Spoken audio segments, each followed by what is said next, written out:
আসসালামু আলাইকুম। দেখে নিব আজকের বিশেষ প্রতিবেদন। বাবা জেলে থাকায় আমাকে কেউ বিয়ে করতে চায় না।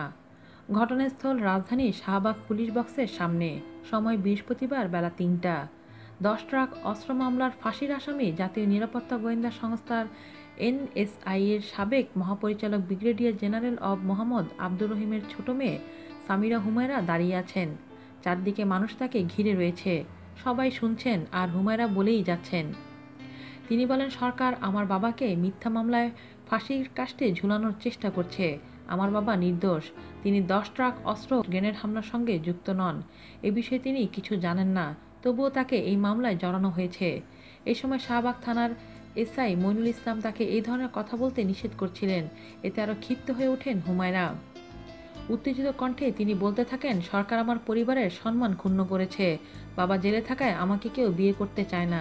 আমি উচ্চশিক্ষিতা, বিদেশে পড়াশোনা করেছি। আমি সুন্দরী, তবুও বিয়ে করতে চায় না।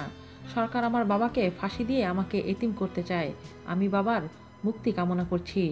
শাহবাগ থানা পুলিশ তাকে বাসায় পৌঁছে দেওয়ার কথা বললে সামিয়া হুমায়রা বলেন, আমি একাই যেতে পারবো, আমাকে পৌঁছে দিতে হবে না। সরকারের বিরুদ্ধে এত কথা বলছি, কিন্তু সরকার শুনছে না। শত শত মানুষ তাকে ঘিরে দাঁড়িয়ে তার কথাগুলো মনোযোগ দিয়ে শুনছিলেন। হুমায়রা আবারও বলতে শুরু করলেন, আপনারা আমাকে পাগল ভাববেন না। আমি সুস্থ, আমি আমার বাবার পাগল। আমার বাবাকে না নিয়ে বাসায় ফিরবো না। বাবাকে মুক্তি দিতে হবে।